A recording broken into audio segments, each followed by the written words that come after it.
सो आपको पता है कि आरबीआई अपना रिटेल इन्फ्लेशन डिक्लेयर किए हैं इस बार। As on July 2025 retail inflation है 1.55%, which is a 50% drop as compared to retail inflation that was declared in July 2024, जो कि है 3.54%। तो ईयर ऑन ईयर डिक्रीज हुआ है अपना रिटेल इन्फ्लेशन। तो इसका रीजन क्या है? तो रीजन कहा जा रहा है इट्स बेसिकली अपना पल्सेस या वेजिटेबल्स के प्राइसेस जो ड्रॉप हुए हैं, maybe because of better monsoon this time और also better reserve levels being maintained. ये सब कारण के लिए अपना अच्छा सप्लाई है और बहुत सारे रीजंस के कारण अपना रिटेल इन्फ्लेशन कहीं हद तक ड्रॉप हुआ है।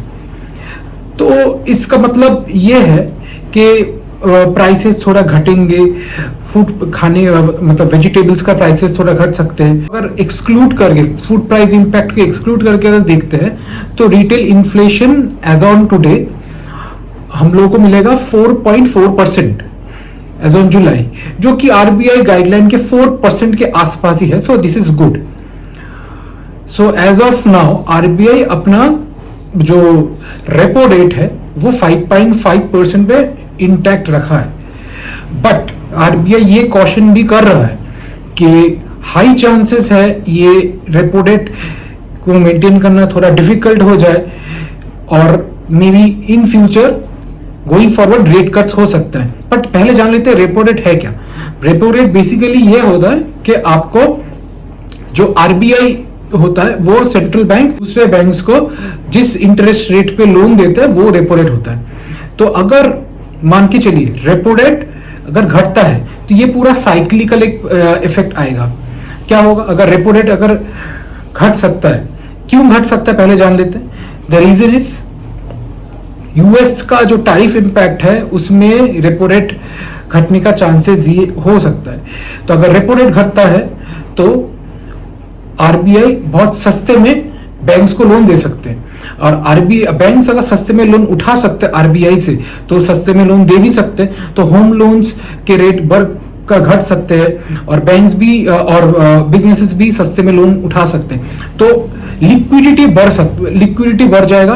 तो इसका मतलब ये होगा कि डिमांड बढ़ सकता है और सप्लाई कम हो सकता है, तो इन्फ्लेशन होने का चांसेस ज्यादा है। मतलब सीधा सीधा बात, अगर रेपो रेट घटेगा, अगर यूएस टैरिफ का इंपैक्ट आता है तो inflation at the year and में बढ़ने का चांसेस है। तो इसका मतलब ये भी है तो प्राइसेस आपका बढ़ेगा। तो इसमें आपको ये समझना पड़ेगा कि इसमें ज्यादा इंपैक्ट किसको मिलता है। ऑब्वियसली मिडिल क्लास और लोअर मिडिल क्लास, इन लोगों को ज्यादा इंपैक्ट होता है। क्यों? ये बहुत ही मतलब काइंड ऑफ आप कह सकते हैं कि दुख की बात है कि अगर जब रिटेल इन्फ्लेशन जब घटता है तब हम जैसे मिडिल क्लास लोगों के लिए थोड़ा रेट उसका बेनिफिट तो आता है, ठीक है, कुछ हद तक तो आता है, बट बढ़ेगा, बट थोड़ा स्लोअर रेट से बढ़ सकता है, but that is still good. But अगर इन्फ्लेशन बढ़ेगा तो ऑब्वियसली नो ब्रेनर कि अपना हम लोगों का प्राइसेस भी बढ़ सकता है। तो अगर हम लोग देखते हैं कि लोग मिडिल क्लास और लोअर मिडिल क्लास जो कि सैलरीड एम्प्लॉय बेसिकली है, तो अगर इनकम ज्यादा नहीं बढ़ा, अगर इंक्रीमेंट्स कंपनी में ज्यादा नहीं हुए, प्राइसेस बढ़ेगा, सेविंग्स में इंपैक्ट होगा, तो गरीब लोग और भी गरीब होते जाएंगे। तो इसमें बेनिफिट किसका है? तो ये भी आप जान लीजिए कि benefit obviously and always will be the business class. क्यों? क्योंकि अगर डिमांड बढ़ेगा, क्योंकि चीजों का दाम अगर डिमांड बढ़ता है, अगर लोगों के हाथ में पैसा ज्यादा आता है तो प्रोडक्शन भी ज्यादा होंगे, तो सेल भी ज्यादा हो, धीरे धीरे सेल भी बढ़ेगा, तो business class will always be at a gain. तो ये आप कह सकते हैं कि एज ऑफ नाउ हम लोगों के लिए शायद ठीक है, बट यूएस टैरिफ का इंपैक्ट इनडायरेक्टली शायद हमारे ऊपर आ जाए। बट जाते जाते ये चीज एक बार देख लीजिए कि आज अभी का जो सिचुएशन है, जो retail inflation all over the country same नहीं है।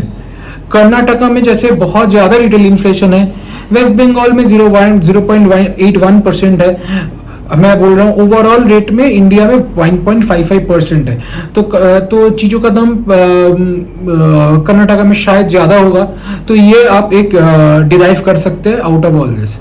सो एज ऑफ नाउ अभी के लिए इतना ही, तो मिलते हैं नेक्स्ट वीडियो पे।